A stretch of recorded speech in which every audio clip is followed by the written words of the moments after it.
Hey, welcome everybody. We're going to be doing a Resnick should you pull video, and I'm not going to be doing my usual type of video just because I had to put this all together today. I usually do a lot of prep ahead of time with JP units, but you can't do that with a global first unit. So we're just going to go through all the information so I can get this out to everybody so that they can, hopefully make a decision on what they want to do with Resnick. And I actually like Resnick a lot.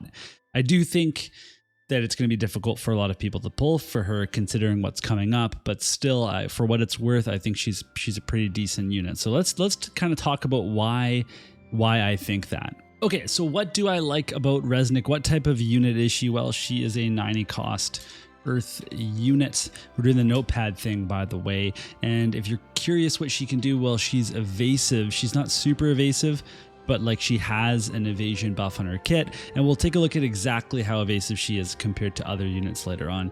She's also a chainer. Okay, she has lots of penetrations on her kit, so that's really good to see. And she even has some survivability because she has 2-use courage. So when we take a look at something like this, we can start to see there's a very, meta unit coming in, like the stuff that you kind of need to survive. You need courage or re-raise, you need penetration, and you things like chaining and evasion are just cherries on all of that, on that cake, I guess let's call it. So then the other thing that's really big here is that on her main job, we have some re-raise removal. And on the sub job, the Strider sub job, we have courage removal. So all of a sudden, we've got ways to deal with the other meta units that have these things that are really tricky to deal with. She can deal with either of them, and she even has protect removal.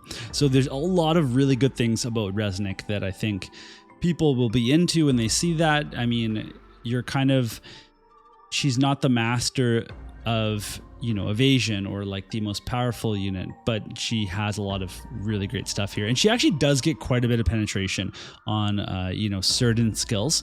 And if all of her stuff is up, then she looks pretty good. Who it kind of reminds me of is Elena. So she's actually really similar to Elena. So similar to Elena. The thing here is that Elena is light. Okay. Elena has 50% starting AP. That's kind of a big deal. And Elena attacks against Spirit, which is not as big a deal as it used to be. I gotta fix that E. It's not as big a deal as it used to be, but while she's similar to Elena, she's got the chaining, the penetration, and she's got evasion. Elena is more evasive. So she's not quite the same as Elena, but she has the things that Elena doesn't.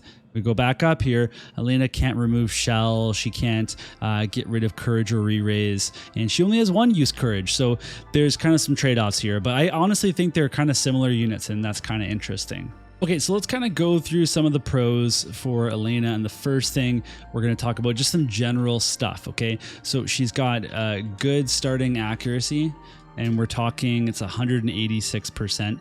That's like a very nice starting point. She's got a big 25% accuracy on her job that she can equip. She also has a massive healing down. It's 70% on her limit burst. That's a really big deal. That's a huge amount of healing down, and that's really good against snow and in ice in general. So when you're coming up against ice and snow has his auto heal, there's more auto heals on the way, by the way. And we also see teams with Velis, not all the time, but we do see lots of teams with Velis. He's a very strong unit. So to be able to get the healing power down, that's kind of a big deal. We already talked about how she's got multiple chaining skills, and she has high mobility. So this is really nice. She can go up to 4 move and 2 base jump. So really strong mobility to be able to get around the map. Love to see it. But there's more specific things. Her damage looks really good as well because she has innate 40% defense penetration, defense pen. And then there's 50% more on her thrice. Let's get this right. Thrice the acrobat skill. So that didn't quite work out the way I wanted. There we go.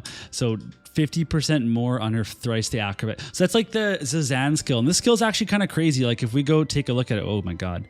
So if we go take a look at this skill and see what I'm actually talking about here, this is increased defense penetration 50% for this attack. So that's going to go up to 90%, but really 100% because you're going to have trust stones on. And what we're looking at is 100% defense penetration. It also has decreased healing down. It's also a 3-hit skill, and it has a range height too for square distance. So this is a very, very easy skill to hit with. And the fact that she's going to be able to really penetrate people, she could get a massive chain going with UR Zazan. And by the way, casts, this thing has 4 casts. She can use this thing a lot. Like it's not like a 2-cast skill. Like this is a really, really strong skill. So we love to see that. Moving along, we have 15% slash pen, and again we can kind of augment that a bit. She gets 40% more from courage. Like while she has courage, she's then going to have the ability to get more slash pen. So we're looking at 55% plus whatever you get from your weapon.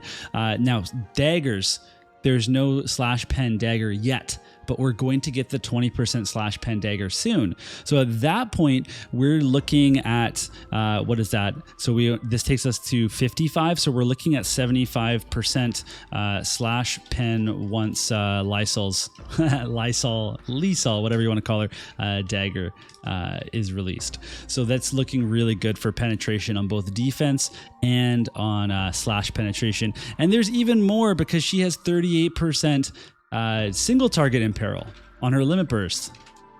So another really good PvP, but also PvE skill. The chaining is also really good for PvE. So tons of really good things for Resnick here. Like just really a lot of reasons why she's going to do a lot of damage. We already talked that she can remove protect. We already mentioned that she can remove the courage and the re-raise. So really a lot of really good stuff. The biggest thing that she has to watch out for are people that will remove her courage, because she will die really quickly from a courage removal. And even if it doesn't kill her, it's going to take away 40% of her slash resist penetration. And that's where she'll be a lot weaker. But good thing it's a 2-use skill. That's what's really important. Okay, so the final thing here for pros is the survivability. We've got a 20% innate missile resistance, which is decent, but then she gets 25% more from her TP skill. That TP skill also gives 25% evasion and also some AP back and 25 spirit. So she can actually stack a decent amount of spirit, which is always fine. I know there's penetrations now, but every little bit counts in my opinion. She's got the 2-use courage. We already talked about how important that is. And then she's got kind of, I guess this is funny, but like high HP for an evasion unit. You still don't want to get hit, but it's still nice to see. It's like Sorrow level HP. And then finally, this is not a big deal with survivability. I didn't know where to put it, but like great resist passives. They are charm and stun. So she's got 50% resistance to charm and stun. And I like that. That's a really good manual thing. So I think manual players are going to be really happy with that. Okay, so there are some cons as well. She's got her resistances aren't great for a lot of things. Slash and missile are really good, but then weak to magic, to strike, to pierce, and there's 100% hits in all of those now. Her evasion is on the lower end, so we'll talk about specifically what that looks like later. But then also, I would just say she gets 8 AoE resist with her dagger, but that's not very much. And then finally, wind is popular and global. So these are things that are going to be an issue for Resnick. And while she gets 8 AoE resist on her dagger, that's an upgrade for her. It's a special dagger for her.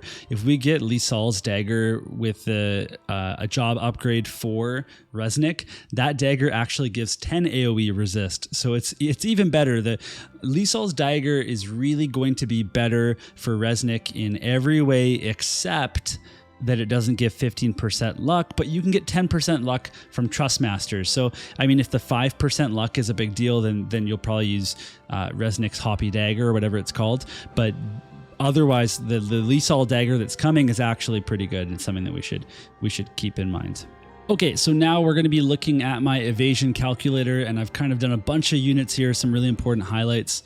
We've got Balo at 41%, and then we've got Shadow Lynx at Ice also at 41%. So in case you're kind of wondering how evasive Shadow Lynx on Ice is, about as evasive as Balo is. So really good to see there. We've also got our non-evasion evaders, like that's not their main thing, but they can evade. So Summer Kilfei and Leela, and I actually have this in the wrong order here. And then here we go. This is Resnick. Let's just change that real quick. Resnick the Hoppy.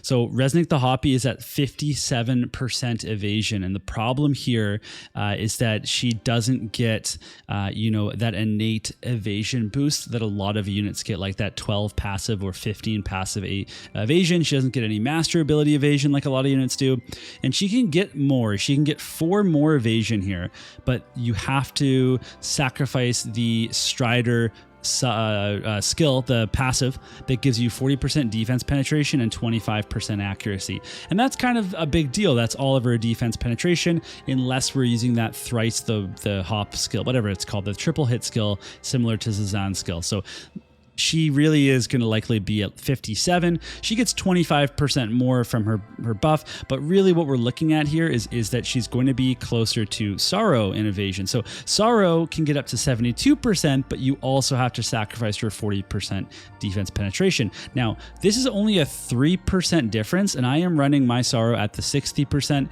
and he's doing just fine. So I don't think Resnick is going to be, terrible against teams that aren't prepared for evasion, but if teams are prepared with high accuracy, then she is going to suffer for that. And in case you're kind of interested how the rest of the table stacks up, well, we can go and look at her counterpart in Earth, which will be UR Zazan, is all the way up at 87%, and that's because he has a lot of passive evasion and some master ability evasion. Halloween Frederica is at 82%. That's another person you might consider.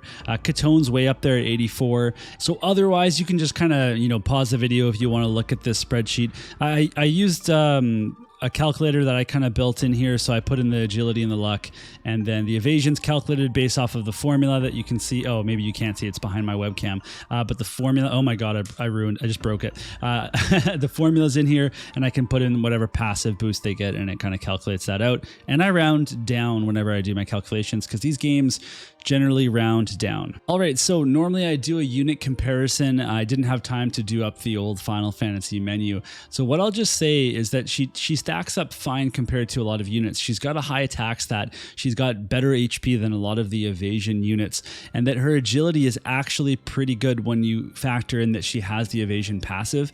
Her luck's not like the highest in the world. That's why we're seeing a lower evade value for her. Like, it's not a low luck value. It's just low for an evasion unit. And otherwise, like, she's got penetration, she's got attack, she's got survivability. She has everything that she needs to be a good unit. So when we talk about should you be pulling for Resnick, the big thing here is that we have to think about, okay, Elena was really good when she came out, but Elena came out almost a year and a half ago. And Elena was light, Resnick is earth. There's just more counters for Resnick that at any point now than there was for Elena when Elena came out. So while at the beginning I said that Elena, this was really good and Resnick has a lot of similarities, it's harder to kind of run with that now than it used to be. Even so, I think Resnick is really strong compared to, say, Halloween Frederica. And I think that Earth players could get a lot of use out of her whenever we see any metas where evasion has a way to sneak in, then I think that, evasion can get the job done. It's happening right now with fire. However, I don't even think fire is so strong because people can prepare for evasion. So really you have to know what you're getting into. So I don't recommend that people pull for her unless they're building for earth and evasion on their account. They feel good about both of those elements in that style, and then they could, you could probably go ahead with that. Otherwise, I think Earth's strength is not going to be an evasion necessarily, because we've got units like Oberon Mastery, and down the road we have our King Führer Bradley. We also have the Crystal Warrior that's Earth, who's actually pretty interesting, to be honest. I really like him. And so I think there's lots of non-evasion Earth strats coming up.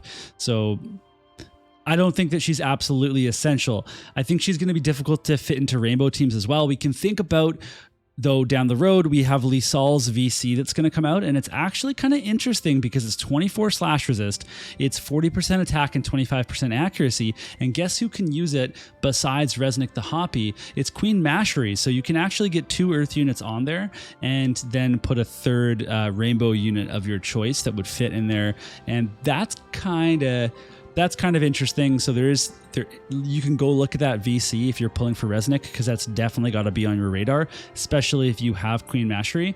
But otherwise, I think she's going to be hard to build for Rainbow. So, she's going to have a place in PvE for sure.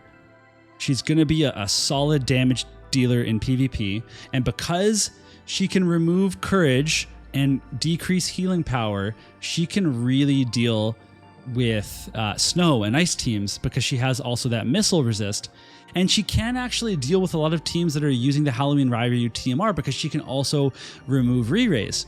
So I think she will contribute to Earth teams if you play Earth in guild battle or arena, but I don't think that people should pull for her, to turn PvP in their favor if they're not already set up in Earth. I hope that makes sense. I don't know.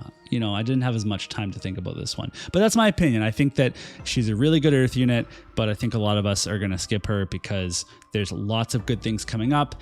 She will be rerun at some point, and there's limited units on the horizon that are really solid. So take from that what you will. All right, so that's going to be it for this video. I hope that it was useful for you. You can be brutally honest with me if you liked the notepad thing or if you didn't like it. It's not something I'm going to be doing typically. I did it because I'm pretty tired. I wanted to get this video out so people could get some information on whether to pull for her, and otherwise, my next should you pull video will actually have all my, I'll have the unit in the background. I'll do all the animation and the different graphics and stuff. It will look better. So thank you so much for watching, and we'll see you all in the next video.